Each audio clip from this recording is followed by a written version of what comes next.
जाहिर सी बात है, नजर भी आ रहा है क्योंकि सड़कों पर जिस तरीके से एक सैलाब हम यहाँ पर देख सकते हैं, बड़ी संख्या में लोग यहाँ पर इस रोड शो में शामिल हुए हैं। कल भी हमने देखा था किस तरीके से जब योगी आदित्यनाथ की रैली चल रही थी उसमें भी बड़ी संख्या में लोग शामिल हुए थे और एक पारंपरिक अंदाज भी यहाँ पर नजर आ रहा है सड़कों पर।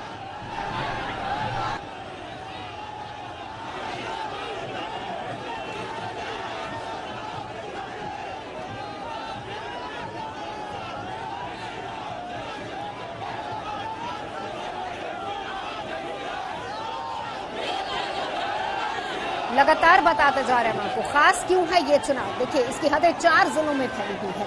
अगर बात की जाए 24 विधानसभा सीटें इसमें आते हैं। यही एक बड़ी बात है कि बीजेपी लगातार अपने तमाम बड़े दिग्गजों को मैदान पर उतारे हुए। लोकसभा की 5 सीटें इसी के तहत आती हैं।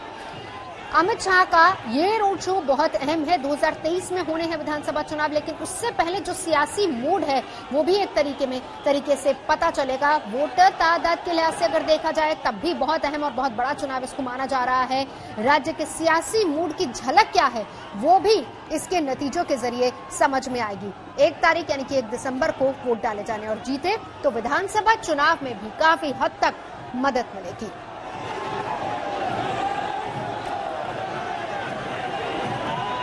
150 सीटें कुल, टीआरएस 99 पर अभी काबिज है, एमएम 44 पर है। बीजेपी को 3 सीटें पिछली बार मिली थी और कांग्रेस के खाते में 2 गई थी। लेकिन इस बीच इस बार क्या होगा ये देखना बेहद दिलचस्प होगा। 2020 का चुनाव कहने को नगर निगम चुनाव ग्रेटर हैदराबाद का, लेकिन 2023 के तेलंगाना विधानसभा चुनाव से पहले का एक टेस्ट माना जा रहा है। सियासी मूड क्या है जनता का वो समझ में आएगा। और इसके अलावा जिस तरीके से भाजपा ने राज्य के मुख्यमंत्री के चंद्रशेखर राव की टीआरएस और असदुद्दीन ओवैसी की एआईएमएम के खिलाफ दिग्गज नेताओं की फौज उतार दी है, उससे भी समझ में आएगा कि आखिर 23 की तैयारी कितनी है, कहां चूक है और कहां पर और ज्यादा काम करने की जरूरत है। बता दें कि राज्य में राव के साथ साथ राव की जो तेलंगाना राष्ट्र समिति पार्टी है टीआरएस, उनकी सरकार है। ओवैसी की एआईएमएम के साथ उन दोनों का रिश्ता, और इसको लेकर संबित पात्रा ने भी 2 दिन पहले एक तंज कसा था कि ये किस तरीके से एक फैमिली के तौर पर यहाँ पर काम करते हैं। बहरहाल ये बता दें कि 4 जिले हैं, 24 विधानसभा सीटें इसके अंतर्गत आती हैं, 5 लोकसभा सीटें आती हैं। बहुत अहम चुनाव इसलिए भी माना जा रहा है।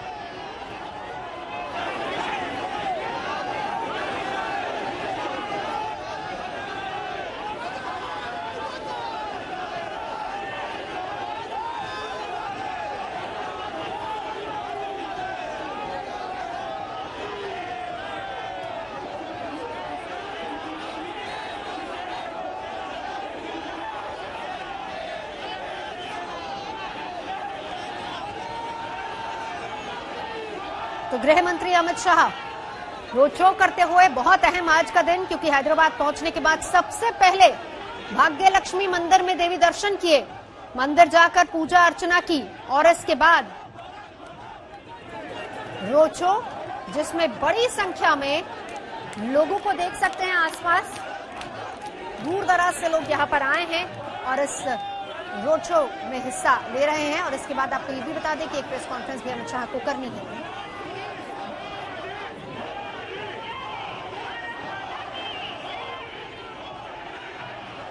आशुतोष मिश्रा भी लगातार हमारे साथ मौजूद हैं। आशीष पांडे भी इस रोड शो पर लगातार नजर बनाए। आशुतोष, बहुत अहम ये चुनाव, क्योंकि यहीं से मूड क्या है सियासी वो समझ में आएगा और फिर तैयारी 2023 की जाएगी।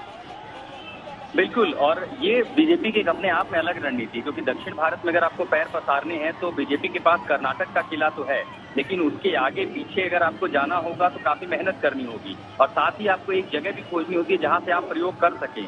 और ऐसे में तेलंगाना वो प्रयोग अपने आप में नजर आता है। और इससे अच्छा मौका क्या हो सकता था कि एक म्यूनिसिपल इलेक्शन है, बीजेपी बीएमसी में लड़ती थी शिवसेना के साथ, दिल्ली में उसके पास वो सत्ता में है नगर निगम में, लेकिन हैदराबाद म्यूनिसिपल कॉर्पोरेशन आप जो लगातार जिक्र कर रही हैं, जिसमें 4 जिले हैं, 26 से ज्यादा जो डिविजन्स हैं वो इसमें शामिल हैं और इसके साथ साथ 5 से 8 लोकसभा सीटें। तो ये जो चुनाव है वो प्रभाव, आप जीत हार की तो बात भी नहीं है, आप जिस दमखम से लड़ते हैं उससे आपका एक वोट बेस तैयार होता है। वोट बेस के साथ साथ आपके कार्यकर्ता उत्साहित होते हैं कि आप यहाँ लड़ना चाहते हैं और जो प्रभाव आप नगर निगम चुनाव में डालेंगे उसका इन्फ्लुएंस, उसका प्रभाव आसपास की सीटों डिवीजन पर होता है। यानी आपका जो इलेक्टोरल दायरा है, इलेक्टोरल कॉन्स्टिट्यूंसी है, वो बढ़ती जाती है। और इसीलिए बीजेपी ने इस चुनाव में जो ताकत झोंकी वो आखिरी 15 दिनों में झोंकी, और जो बयान भी हों, जो भी बीजेपी की अपनी पारंपरिक स्टाइल हो चुनाव लड़ने की, एक के बाद एक बयान, और उसके बाद सिर्फ ये संकेत देने की कोशिश नहीं कि बस एक नगर निगम चुनाव है।